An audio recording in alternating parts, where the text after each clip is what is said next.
So who wants to hear about a repressed memory I recovered in therapy? You do, apparently.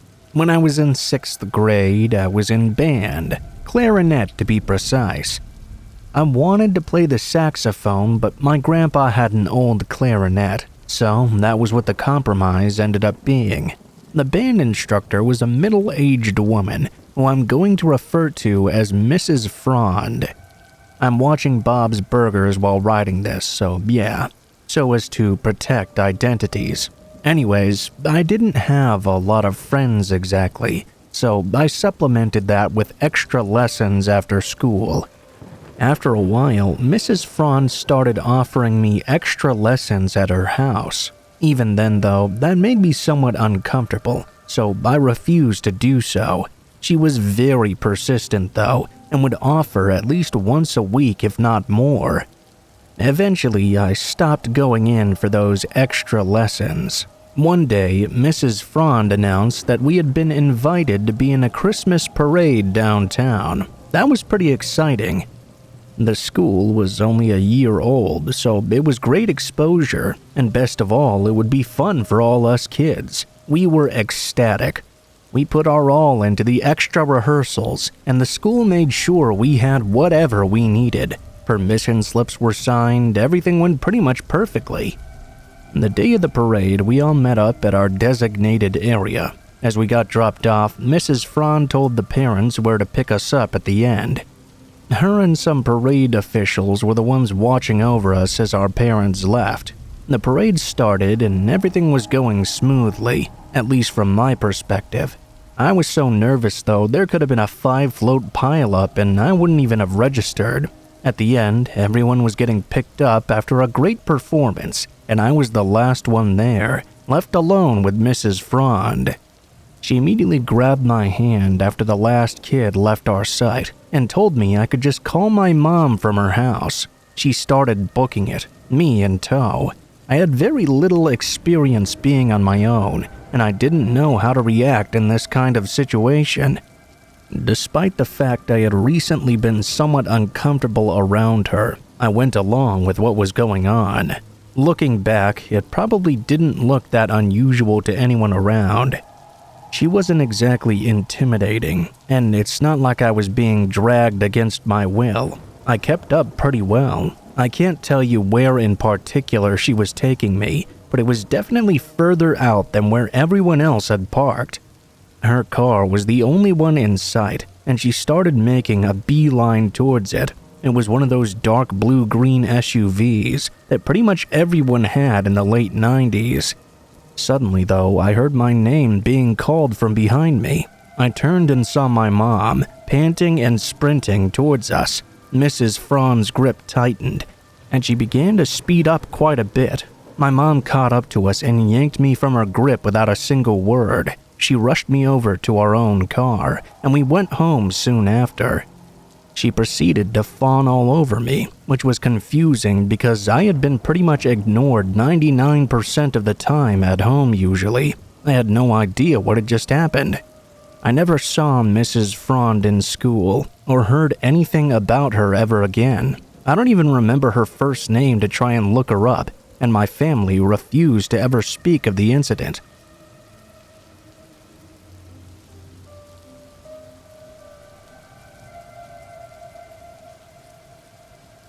Like many, I've been quarantining in my house in California, mostly spending the time hopping on work calls and gaining weight. A friend told me to share this story, so here goes. One night last month, around 10:30 or so, I was eating some dinner. I live in a rural area where the houses are spaced farther apart, and the main town square has got to be at least 2 miles from where I live, i.e. the area where the police department is. All of a sudden, I get a knock on the door. It was odd at this hour, but I opened it anyways since I was expecting a package. Instead of that though, I found these 3 men in dirty yellow hazmat suit type things, with face shields as well. I was taken aback and mumbled something like, hello?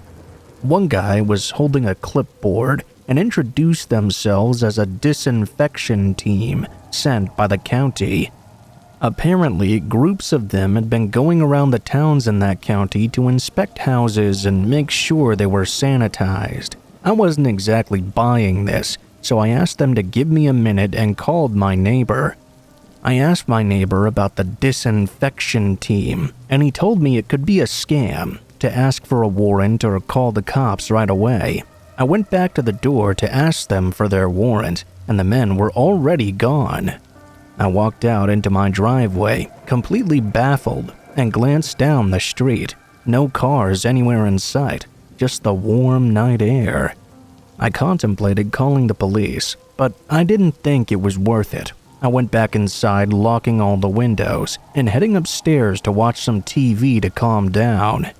An hour later, I was still watching TV and relaxing when I began to hear some things falling over in my backyard on the patio.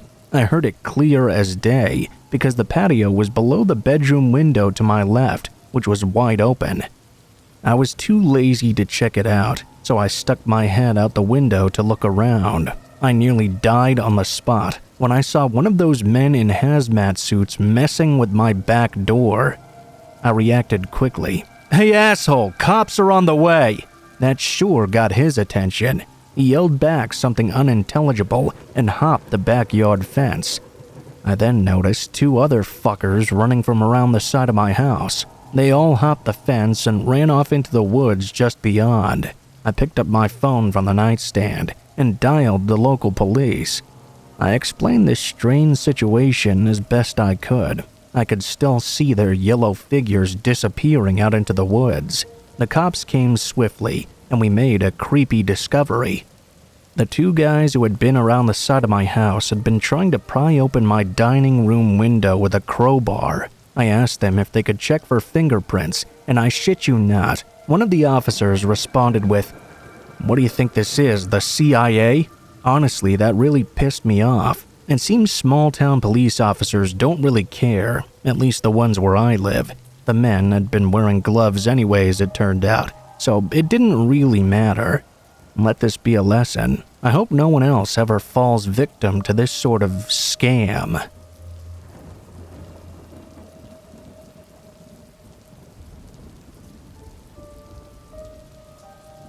Back when I was in college and I finally got my own car, my usual Friday nights were taking my cousins and my brother to old high school football games, since we were all friends of the sport. The games would usually end by 9:30 in the evening, and after we got done with our late-night fast food joint run, the time would be about 10:30 or so.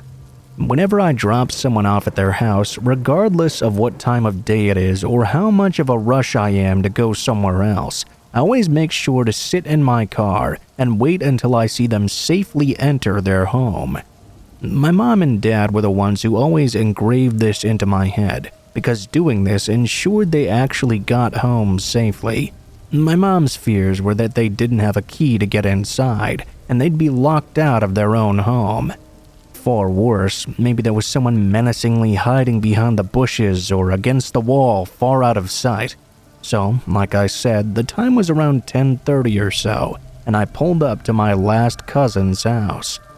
The passenger side of my car that my cousin was sitting in was facing directly in front of his house's driveway. As my cousin was gathering up all of his stuff, I glanced over to my aunt's house to see if I could notice anything or anyone unusual around. That was when I noticed that my uncle was underneath my aunt's car, apparently doing some car work, or so I initially thought. Before my cousin took a step out, I took a closer look, and I didn't think this person was my uncle.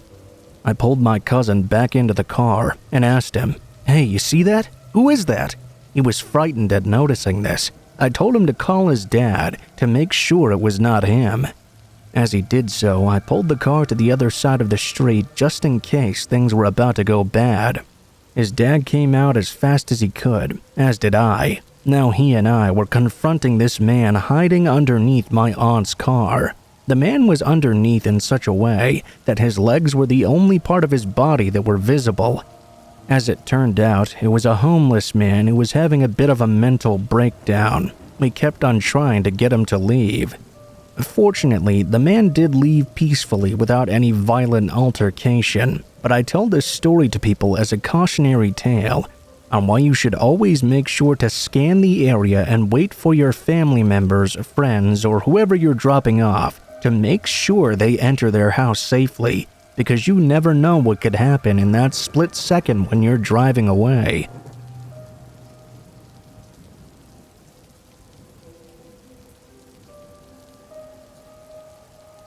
This is a long one, so bear with me a bit. 2 years ago, I was working for a company as a person who measures houses. Most people haven't heard of that sort of thing. It's where you essentially have an iPad with you and you go to people's homes and drop floor plans, measure the rooms for carpet and hardwood flooring projects. Anyone can request one, really. I was 25 and female at the time, one of the few women that worked in this position. It was actually a really good job, so they gave me a lot of work.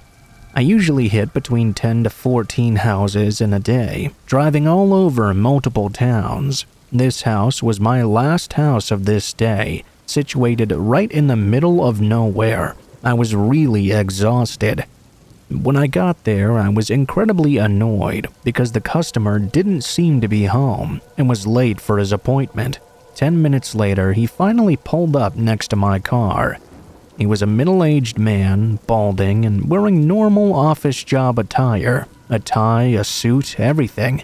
He seemed a bit awkward, but was very apologetic and let me into his home promptly.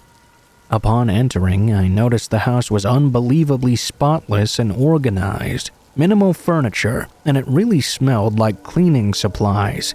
It didn't really strike me as odd at first.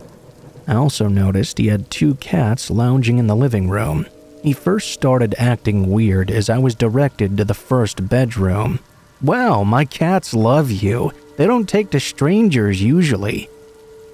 His cats literally hadn't moved or come near me the whole time, though. I just nodded and smiled while I got to work scaling the master bedroom on my iPad. He started inquiring about the electronics I was using. "So, do they keep track of you on that thing?" "Yeah, and my boss knows exactly how long each job should take based on the scope of work. It's incredible technology." I lied without missing a beat. He agreed it was quite amazing. "Be careful, don't touch the gun on the nightstand, it might go off," he chuckled. Talk about an immediate spine chill. I looked up from my iPad, and sure enough, there was a gun just laying on the nightstand. I knew instantly I needed to behave like nothing that was happening was triggering alarms for me. He directed me to the second bedroom and said the exact same thing. There was indeed a gun right there as well. That was the moment I knew I was in danger. At first, I thought it was just my anxiety in general around firearms acting up, but at this point, the tension building between us became undeniable. There were only 2 bedrooms on the scope of work. I hastily met up with him in the kitchen and began running down the next steps. That's when he interrupted me. "Oh, could you perhaps measure the basement stairs? I forgot to add them to the list, and I think I might want to carpet them in the future." My heart dropped, but my stupid customer service conditioned brain could not figure out how to get away with saying no. He led me to the basement door, and you guys, let me tell you, there's no way he was planning on doing anything with these stairs. They were plank wooden stairs, L-shaped, going down and leading to an unfinished basement. Unfortunately, in order to get an accurate measure, I had to walk all the way down them to the very bottom. Meanwhile, he stood there blocking the doorway with this menacing smile on his face. He asked me once again whether my boss knew where I was or not. I immediately replied with a swift yes. Once I got to the basement, I scanned the room quickly. There was not 1, but 7 deep freezers lining the walls. In the middle of the room was a lit low-hanging ceiling light, revealing an old television set, VHS tapes scattered all along the floor, and an old recliner facing the TV. Behind this sat 2 white shelves full of VHS tapes. At this moment, I knew one of 2 things was going to happen. Either he was going to decide it wasn't worth it and let me go, or he was going to push me down the stairs. I held my breath, put a smile on my face, and attempted to act my way out of this situation. I began to climb the stairs. All the while, I could hear my heartbeat in my ears. He was still blocking the door, but his smile had disappeared this time. As I got to the 5th stair from the top, I felt him hesitate, which made me hesitate as well. You could cut the tension with a knife. I finally understood his expression. To my absolute shock, though, after a few moments of deliberating, he stepped aside. I made a beeline towards the front door, not saying a single word. He stopped me once again. "Oh, before you go, won't you give my cats a treat? They loved you so much." He was holding a bag of cat treats. I quickly did so, thanked him, and ran out of the house back to my car. The second I got out of his driveway, I had the most intense panic attack ever and cried my eyes out. I tried to call my boss, but it was a dead zone. Truth of the matter is, my boss wouldn't have noticed I was missing for at least 24 hours when I didn't route my day the next workday. Yes, he would have eventually been caught, as it was my last known location, but I would have been long deceased by then. I suffered PTSD over this experience. I couldn't sleep for weeks. I was petrified to work my job, but I had no choice. To this day, the experience still haunts me. The worst part is, though, I was so fucked up and in denial over the experience that I forgot to note down his address. Once I did finally get a hold of my boss, she mostly laughed off the situation as him being just some weirdo. Nonetheless, she did tell me she would flag him down so that I specifically would not be resent out to his house if there was a need for a re-measure. At the time, I felt that was all that could be done really, since he hadn't technically done anything to me. I hadn't managed to write down the address before it disappeared on my iPad, because I didn't remember to do so in the moment. A couple of months later, I did try to find the information, because I started feeling like maybe I should inform the police. But no matter where I checked, since I was not sure of the exact day it happened, I couldn't find the exact info. Additionally, I was working 40 hours a week and hitting 10 to 14 houses a day, so eventually the information just got pushed off the history list after that time.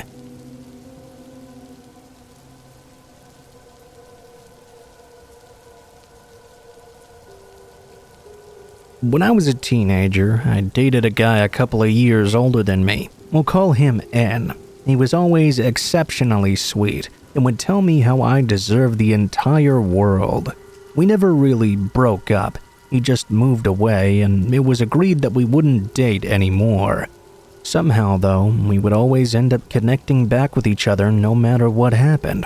Then, when I was 17, he went to jail for stabbing his stepdad. We hadn't seen each other in almost a year at that point. Afterwards, he would never really talk about it in detail, but he explained that he saw no choice in the matter at the time. His stepdad even went to his court hearings and stated that he was not to blame. He'd made the mistake of cornering him in a violent rage. When he got out of jail, though, he seemed to be a very different person. He was much more mature. He got a well-paying job right away, discovered his love of cooking, and became clean, organized, and well-read. He looked me up the first day he got back to town, and we slowly started redeveloping our friendship and eventually started casually dating. He began staying at my home on weekends, and then, after a few months, he needed a place to stay for a month and a half. Honestly, things seemed to be going really good. We were talking about maybe moving in together. He would hint at the idea of proposing even. Then one day he started drinking and became unsettling and weird. Almost immediately after he started drinking, he began lying, and I started to get the big heebie-jeebies. He would always say he was leaving for work, but then an hour later his coworker would come to the door and ask where he was. When I would ask him about it, instead of calmly explaining that he was at his mom's on the way to work or something, he would storm off and ignore me for days. I immediately ended the relationship after one of these incidents, telling him he could stay at his mom's place until he was ready to move into his own. A friend of mine came over to my house and helped me neatly pack up all his stuff. We dropped it off at his mom's place for him. I can't exactly tell you why, but we also decided to put chain locks on the door N had a key to, because even though he had given my key back, I had this completely unfounded by evidence suspicion that maybe he'd made a copy without telling me. Sure enough, that night N came to my door without calling and without knocking and tried to let himself in. I had rested my skateboard against the door, so when it opened I heard the crash. I heard him cuss under his breath and leave immediately. The next day, I came home from walking my dog with a male friend who I had been friends with my entire life and would often hang out with the both of us. There was a picture I had painted for N on the front porch of my house with blood splattered all over it. I asked my friend what I should do. He was honestly kind of horrified. It was too big to fit in the garbage can, and I didn't want this blood-covered painting just sitting around my house. Later that night, we ended up burning it in the outdoor fireplace. A few days later, N called me up and asked me if he could come over later and talk. I said that was fine, and he told me he would be over around 7 p.m. or so. At 8:30 though, he hadn't called or shown up at all. I was sitting on my computer when I got a call from my aunt who had a police scanner. Anne had apparently broken into a woman's home with a gun, and she had shot her own shotgun at him. Police eventually caught him running in the direction of my home. He went back to jail, but only for about 6 months, since they couldn't find the gun he had, and because the woman whose house he broken into didn't want to cooperate with the police. He ended up getting a very light charge. Around this time, I had started dating someone else. We'll call him S. The very first time we were out around town together, N saw us and came over. He ripped his shirt off in the middle of the street, challenging S to a fight. S just responded by kind of chuckling in discomfort. We got back into the car and left. This became a semi-regular occurrence. One night, we were cuddled up in my living room watching TV when we heard something hit the patio window really loudly. We went and looked around, expecting there to be a bird or something, but we couldn't find anything outside. The next day, after S had left, I went outside onto the small patio, and in the light of day, I could see what we'd missed the night before. It was a bullet for a hunting rifle. It looked like someone had thrown it at the window from over the fence. We ended up moving away, and I married S. N actually even randomly showed up once when we were meeting up with an all-around mutual friend. It was pretty weird, but it was also somewhat coincidental, so I just kind of shrugged it off. A while later, N went back to jail for breaking into another woman's home. He was released after a certain period of time. Almost immediately after his release, though, he was all over national news for trying to kidnap multiple children, going as far as to take one child and choke them until the father by coincidence found them and was able to fight him off. The boy survived but was unconscious for quite a while. Fortunately, he took no brain damage, but he was pretty shaken and likely will be for life. After N was incarcerated for that, he was arrested right after his release for the murder of a woman in the town we had grown up in. He had done it several years earlier. They had only discovered her remains whilst he was in jail. Details were never publicly released because the trial is still ongoing. The rumor is he broke into her house, having been casual acquaintances with her, and killed her, then moved her body to a small forested area on a mutual friend's parents' property. He also allegedly killed his cellmate while he was in jail. He was found not guilty though because the jail mishandled a bunch of the evidence and the prison guards all mixed up their stories a bit. The case couldn't be proven beyond a reasonable doubt. His cellmate was just a poor young kid, barely 19, and only in jail for a big theft. Of course you should go to jail for stealing, but that's not a death sentence. While he's been in jail, he's apparently attacked multiple female prison guards by choking them. There were rumors around the town that some of the other missing people were also his doing.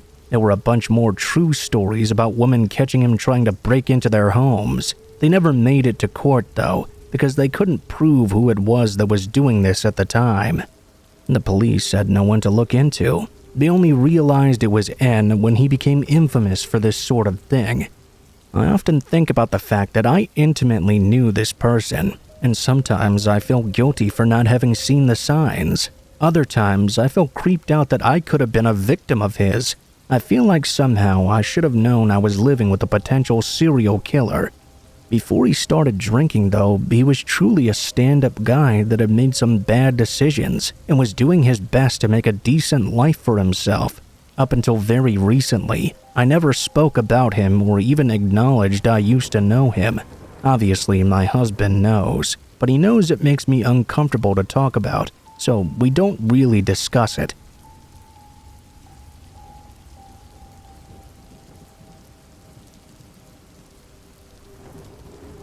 Let me start this off by letting you know that I was living close to a metropolitan area for a little over a year before moving back to my tiny 10,000 population hometown.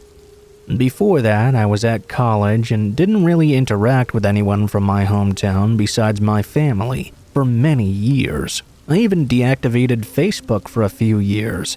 Anyway, fast forward to fall of 2020. I'd moved into a house back in that tiny town. One chilly fall night, I decided it was the perfect night to chill and get inebriated off many glasses of wine. I was relaxing on the couch with my girlfriend when we suddenly heard someone knock on the front door. It was around midnight or so she immediately told me not to answer it. I got up and pulled apart the blinds on the glass portion of the door, only to see a meek-looking girl, probably younger than 20, standing on our porch with a blanket and a bag. I was shaken by this, because in a town like this in the Midwest, there are usually no homeless people. The town is so small that people usually have a support network when things go that sour. I asked the girl what was going on. She said she was homeless and needed a place to stay for the night.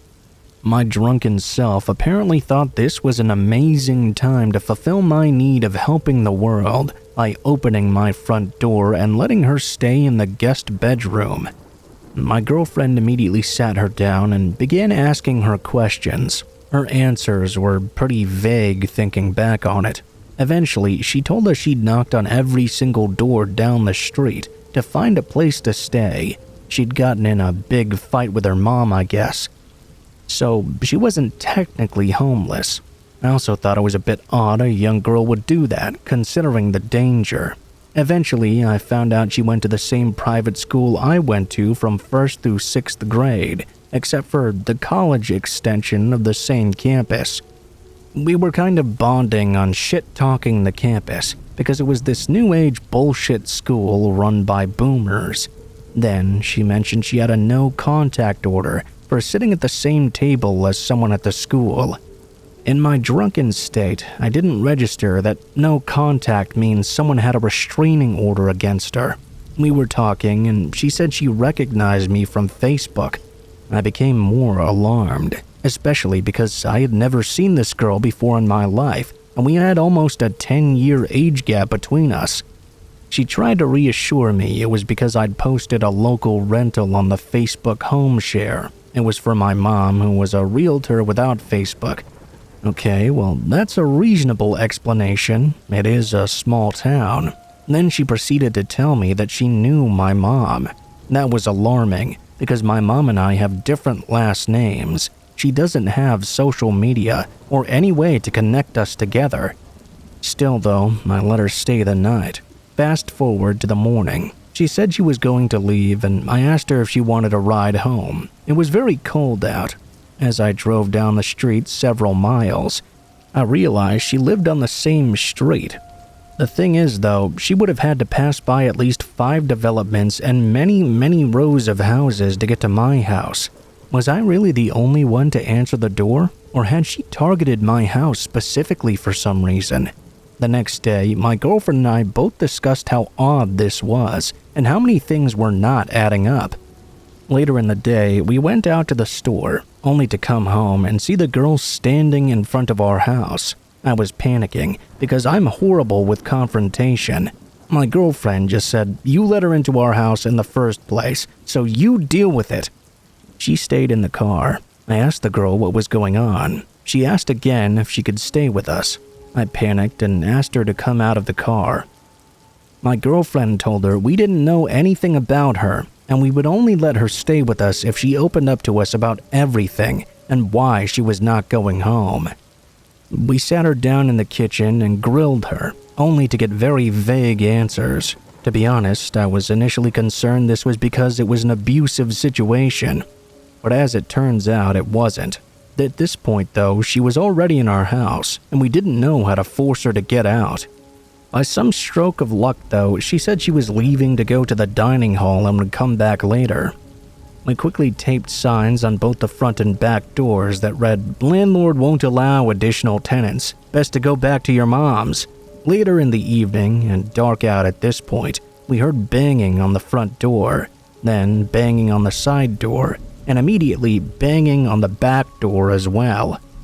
Finally, after about an hour, it stopped. We were upstairs, and we knew it was her, so we had to just wait it out. I walked downstairs to check because we were starving, and I wanted to use the kitchen downstairs. I decided to take one finger and slide the blind shade up for another peek outside. I found her standing right there, facing me in the pitch black of my back deck after over an hour. I looked her dead in the eye, then turned around and went back upstairs. Time passed and eventually she left. When I opened the door, I noticed she took the handwritten notes with her. The next day rolled around, and everyone's mom and cousin was lecturing and laughing at me about opening my door to a random stranger, which to be honest, I would never do normally. The whole thing was just not sitting well with me though. I needed some more information. I posted something on Facebook about it. A boy I had gone to elementary with messaged me, asking if it was this person's name. Apparently, she had a long stalking and obsession with him that eventually led to a restraining order. He advised me to be very careful around her. She hasn't been back since, and I still have no clue why she chose me, or even how she knew me at all. It cost me the purchase of a Ring security system, but I suppose things could have ended up much worse.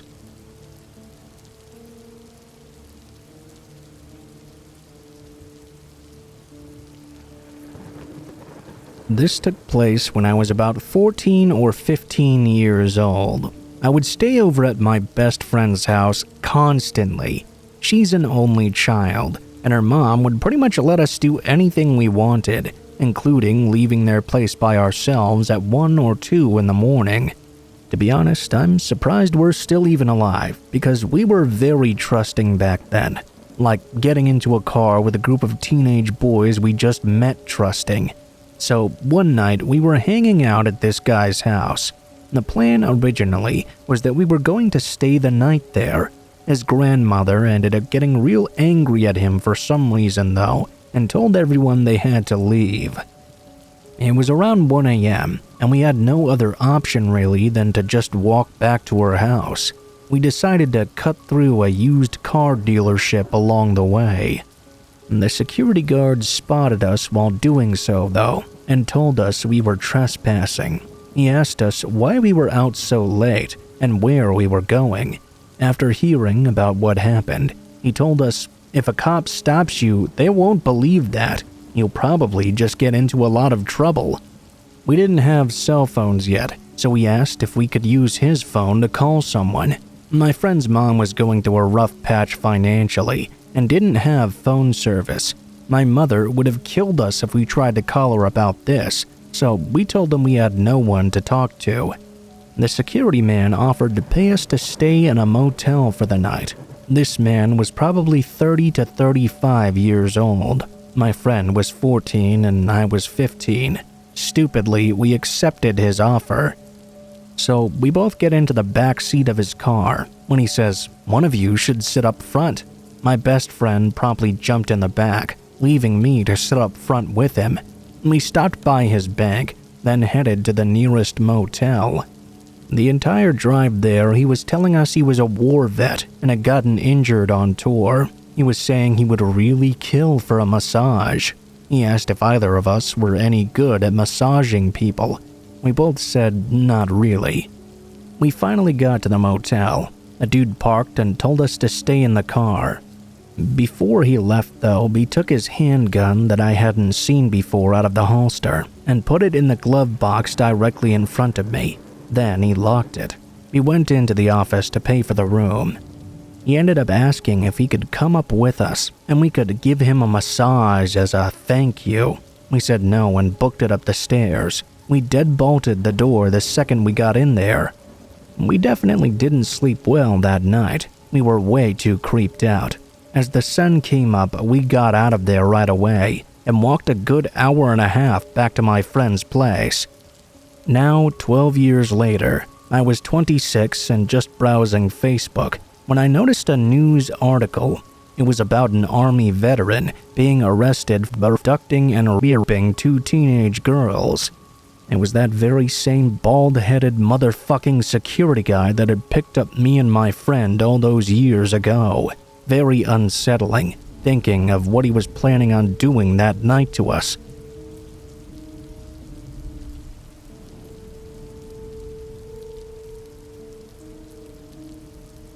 Austin, Texas. Happened last night about 1:15 midnight. I was in my bed when suddenly I began to hear a frantic knocking. I walked out of my bedroom while the knocking continued on. As I listened closer, I could hear a woman saying, "Please help me," along with crying. It was very faint, almost imperceptible. I looked out the peephole, but I couldn't see anyone out there. No other doors were being knocked on either, just mine. That was odd by itself, but I was also on the 3rd floor. Why would someone journey all the way up to my apartment if in distress? I think it was recording, because if someone really needed help, they would be banging on everyone's door. I called the police immediately, and the dispatcher told me not to open the door. If I had a weapon, to keep it on me as well. I had heard of this tactic before. Slightly different though, with it being a recording of a baby crying. It's insane when thinking about the statistics of stranger abductions that usually result in murder. Also, just so sick to try and prey on people's empathy. The police came by, and I saw them using their spotlight to search through the complex. As of now, though, I have no idea if anyone was found, or by chance if someone was really hurt, and they did find her. I barely slept with all the possibilities. How had this person found me? Where did they see me? When did they follow me? Or did they live in the complex as well? I'm 4'10" and live alone. I don't know many people in the area, and I'm not close to my family either. All of this is just making me go crazy. Update, 2:57 p.m. I talked with the management to let them know what was going on. As of right now, no one else has reported to them anything similar happening. I'm going to contact the police again for another update. I'm trying to be patient. I just want to know if this happened to anyone else. I ordered a Ring camera and will be picking it up shortly. At least this way I could give them a video if this person comes back, and it will help me sleep better as well. As far as it being a prank or something, I suppose it could be, but I'm more inclined to believe it if it happened to other women in the apartment complex. Maybe it has, but they just haven't said anything. Also, it's a very cruel prank. The other option is that someone has been watching me and had something sinister in mind. Horrible to think someone would pull an elaborate prank like this, or that real-world things that happen like this that we never think could happen to us.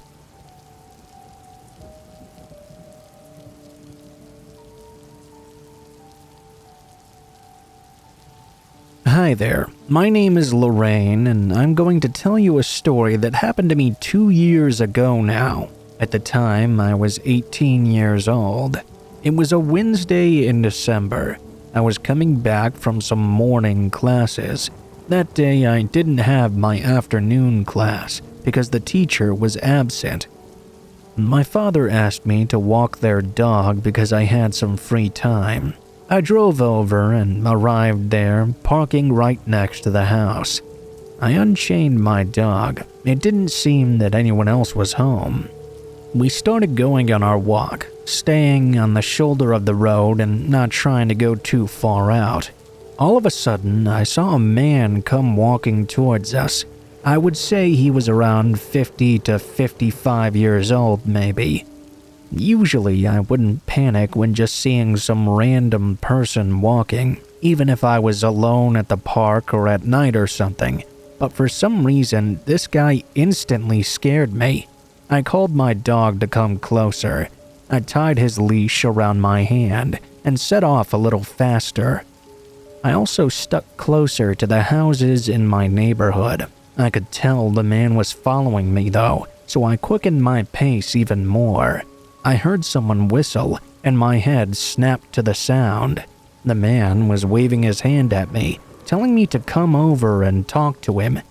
When he saw I wasn't going to listen though, he instantly started running and pulled something out of his pocket. At first, I had difficulty distinguishing what this was, but then I saw that it appeared to be some sort of rope. I started running too. I took out my phone and sent a message to my best friend, who happened to live in a house just down the street. I told him, "I need you to open the door. I'm walking my dog and there's some guy running behind me with a rope in his hand. Hurry up, please." She replied a few seconds later and opened her gate and door for me.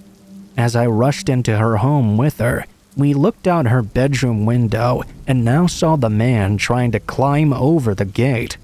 Needless to say, we were really panicking at his persistence. We called the police. They told us to make sure all the doors were locked and to not open them for any reasons, and that they would arrive in 5 to 10 minutes. We went downstairs to make sure the door was double locked, then ran back up to the bedroom and locked ourselves inside with my dog. 5 minutes later, we looked out the window and could see the police grabbing and arresting the man. They rang the doorbell and we opened it to greet them. They spoke with us about the incident, and I went home soon after. I didn't say anything about the event to my father. The following week, the police summoned me once again and told me the man was receiving 35 years in prison for rape and murder. They needed me to testify about what happened that day. In fact, if my best friend hadn't been there, I'd probably be his second victim. Thanks to her, I'm still alive, and because of that day, we became inseparable friends.